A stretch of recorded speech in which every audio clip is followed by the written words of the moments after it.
जय श्री राम। बाल कांड चौपाई 172। नर हर्षे पहचानी गुरु भरम बस रहाने चेत बरे तुरस सहस बर विप्र कुटुंब समेत। संकेत के अनुसार गुरु को उस रूप में पहचान कर राजा प्रसन्न हुआ।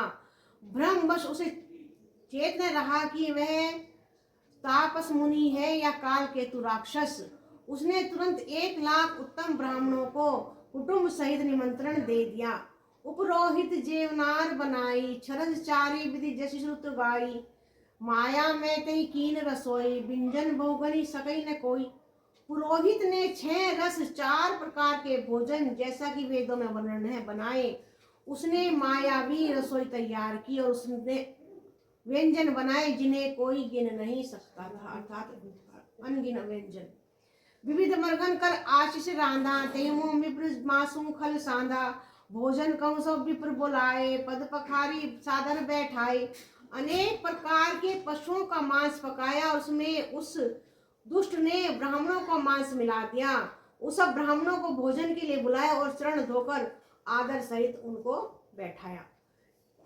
मरुसन जबहि लाग मही पाला मैं आकाश वही ते काला। विप्र बंद उठी देखी कर जाऊ है बड़ी हानि अन्न जन नहीं खाऊ।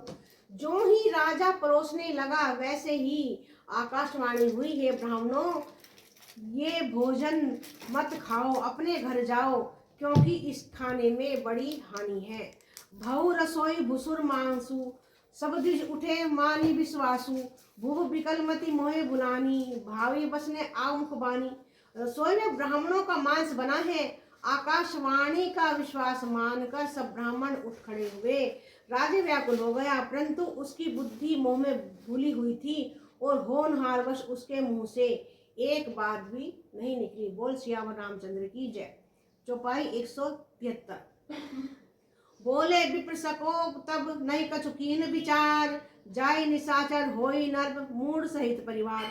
तब ब्राह्मण बहुत क्रोधित हो गए और उन्होंने कोई विचार नहीं किया और उन्होंने राजा को श्राप दे दिया कि हे मूर्ख राजा तू परिवार सहित राक्षस हो जाए।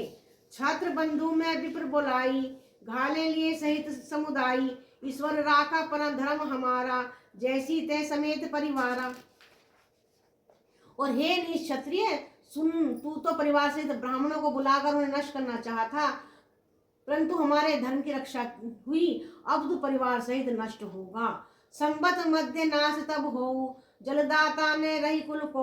नर्भ सुनि श्राप विकल अति त्रासा भय बोरी बर गिरा आकाशा।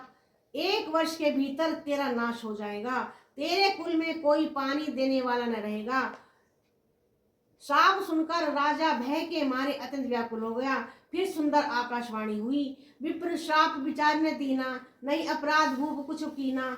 चकित विप्र सब सुनी नभ वाणी भूप गौ जय भोजन खानी।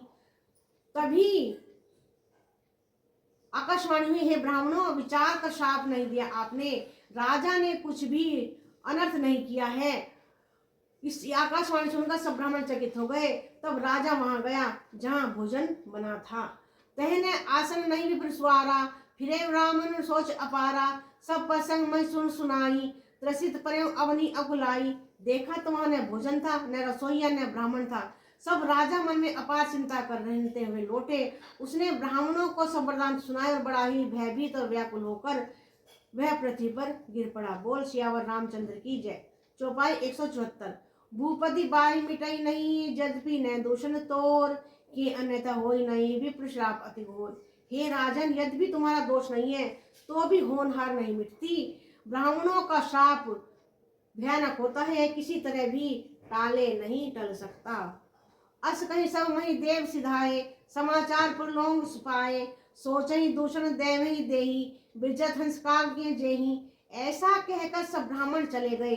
नगर वासियों ने जब ये समाचार पाया तो वे चिंता करने लगे और विधाता को दोष देने लगे जिसने हंस बनाते बनाते कोआ कर दिया।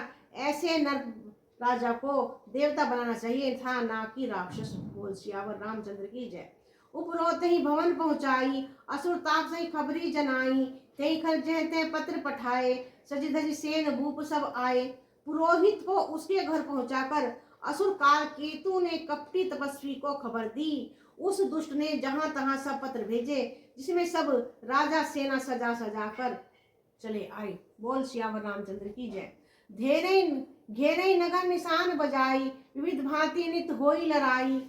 जूझे सकल सुबट करी करनी, बंधु समेत परे नर धरनी। और उन्होंने डंका बजाकर नगर को घेर लिया। नित्य प्रति अनेक प्रकार से लड़ाई होने लगी।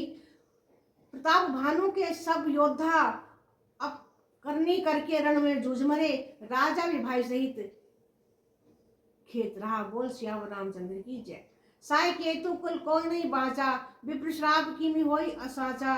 रिपुजिति सब नगर बसाई, निज सुपुर गवने जसु पाई। सत्य केतु के कुल में कोई नहीं बचा। ब्राह्मणों का शाप झूठा कैसे हो सकता था। शत्रु को जीतकर नगर को बसाकर तब राजा विजय और यश गाकर अपने अपने नगर को चले गए। बोल सियावर रामचंद्र की जय। चौपाई 175। जय श्री राम। प्रणाम श्रोतागण। चौपाई 175। भरद्वाज सुतु जाहि जब होई विधाता बाम, धूरी मेरु सम जनक जम ताहि व्यापल साम। याज्ञवल्क्य जी कहते हैं, भरद्वाज सुनो, विधाता जब जिससे विपरीत होते हैं तब उसके लिए धूल सुमेरु पर्वत के समान, पिता यम के समान और रस्सी सांप के समान काट खाने वाली